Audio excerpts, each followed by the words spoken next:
ఇక ముచ్చట్ల సంగతి కద్దాం. ముచ్చట ఏంటంటే ఏకి ఎన్నికలేమో కానీ అక్క నెత్తి నొప్పి అవుతా అంది.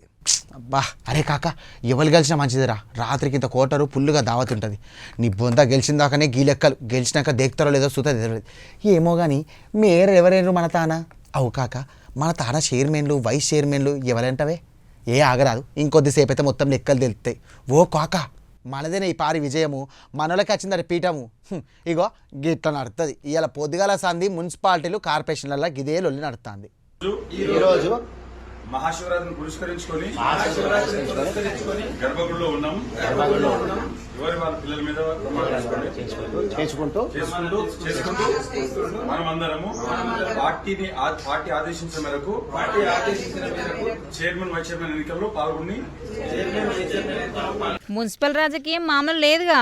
Mayor, deputy mayor, chairman, vice చైర్మన్ల కుర్చీల కోసం తగ్గఫా నడిచింది. ఇలా ఎవరు కుర్చీల మీద కూర్చుంటారు, ఎవరు నడిమిట్ లాగిపోతారు, ఎవరిని గుంజుకుంటారు, ఎవరు నిడిచిపెడతారు, ఎవరు కోట్లు ఎత్తారనేది లొల్లి.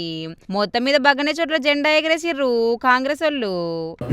శాసనం ద్వారా ఏర్పాటు చేయబడిన భారత రాజ్యాంగం పట్ల నిజమైన నమ్మకం మరియు విధేయత చూపుతానని మరియు నేను స్వీకరించబోతున్న పదవిని ఇండిపెండెంట్ అను కడమ పార్టీ వాళ్ళను బుదరకిచ్చుడు బతిమలాడే పండ్లెక్క పెట్టుకురు గెలిచినందుకు.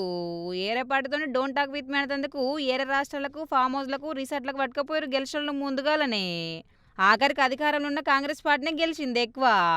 ఆడాడ కమలం బూతే కొన్నిటికడ కారు నడిచింది. ఇటు హంగుసుతం మేము ఉన్నామని నిరూపించుకుంది. మిగిలిన పత్తకలేరు, కొందరైతే జాడే లేదు. జరిగిన ఎన్నికల్లో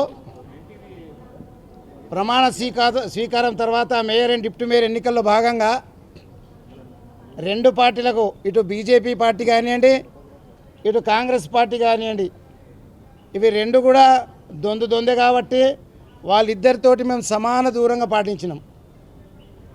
ఎట్టి పరిస్థితుల్లో కూడా ఈ రెండు పార్టీలు మాకు వ్యతిరేకంగా, కాంగ్రెస్ పార్టీ ఎప్పుడు కూడా కేసీఆర్ గారిని అరెస్ట్ చేయాలని, కేసీఆర్ గారిని సిట్ నోటీసులు ఇవ్వడం, భారతీయ జనతా పార్టీ రోజు ప్రొద్దునెత్తినే మా పార్టీని విమర్శించడం, ఈ రకంగా ఈ రెండు పార్టీలు కూడా మేము పూర్తి బద్ద వ్యతిరేకంగా వారికి ఈరోజు మేము బైకాట్ చేసి ఎవరికి ఓటు వేయకుండా రావడం జరిగింది.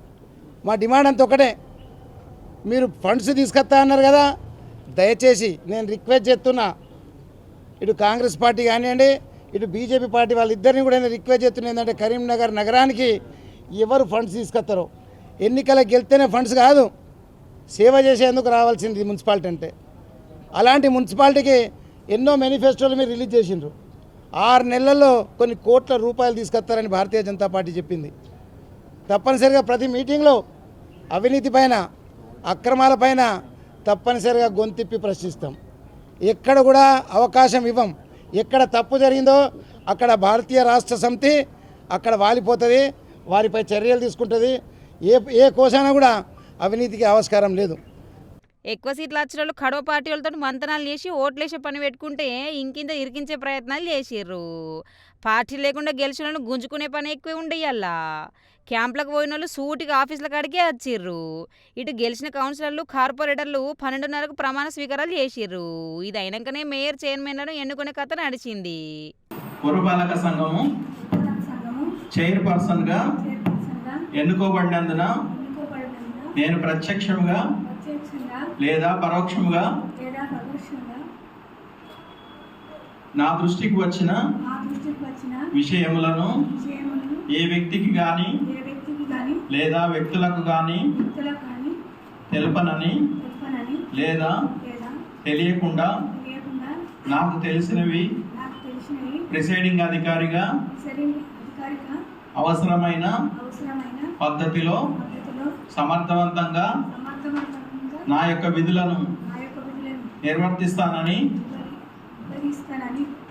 దైవ సాక్షిగా ప్రమాణం చేయుచున్నాను. అటు నిజామాబాద్లో కాంగ్రెస్ ఎంఐఎం ఒకటే మేయర్ సీటుకు వచ్చినాయి. కరీంనగర్ మాదే అన్నట్టు బండి సంజయ్ సారు. వికారాబాద్ కాంగ్రెస్దే, నల్గొండ కాంగ్రెస్దే. ఆల్మోస్ట్ మేమే విన్ అన్నది కాంగ్రెస్. మేయర్ లాల్లే, చైర్మన్ లాల్లే. ఆడటాడు బీజేపీకి వస్తే కొన్ని కారు అందుకుంది. ఇస్నాపూర్ మున్సిపాలిటీలో మైపాల్ రెడ్డి సార్ అనుకున్నదే సాధించుడు పోర్రి. కాంగ్రెస్ కండువా కప్పుకొని కారు పార్టీకి సపోర్ట్ చేసి కారునే ఉరికించాలని మొత్తం మీద ఎంపీ రఘునందన్ సార్ తోటి కలిసి చైర్మన్ పదవి పట్టిర్రు. అంటే కాంగ్రెస్లో ఉన్న కారు పార్టీ అంటే పాన ఉన్న Mypal Reddy sir BJP sir తోటి కలిసిండన్నట్టు. ఎమ్మెల్యే ఎంపీ ఓట్లు పానవైన పోన్రీడా. ఇగిటి హరీష్ రావు ప్రచారం చేసిన సిద్దిపేట జిల్లా హుస్నాబాద్లో కాంగ్రెసే గెలిచింది. మేము municipal chairperson, vice chairperson elections boycott చేసి రావడం జరిగింది. మొన్న ఏదైతే ఫలితాలను మ్యానిపులేట్ చేద్దామని ఎమ్మెల్యే గారు కౌంటింగ్ సెంటర్కి ఫలితాలు విడుదల ముందు ఎంటర్ అయ్యారో, దాని ద్వారా రోహిత్ రెడ్డి గారు కానీ ఇతర టీఆర్ఎస్ కార్యకర్తలు రావడం, దాన్ని 132 సెక్షన్ కింద నాన్ బెయిలబుల్ కేసు చేయడం జరిగింది.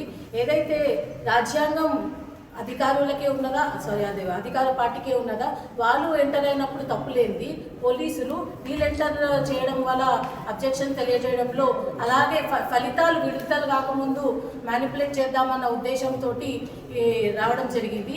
దాన్ని ఉద్దేశించుకొని ఈరోజు మేము చైర్పర్సన్, వైస్ చైర్పర్సన్ని ఎలక్షన్స్ని బైకాట్ చేస్తున్నాం.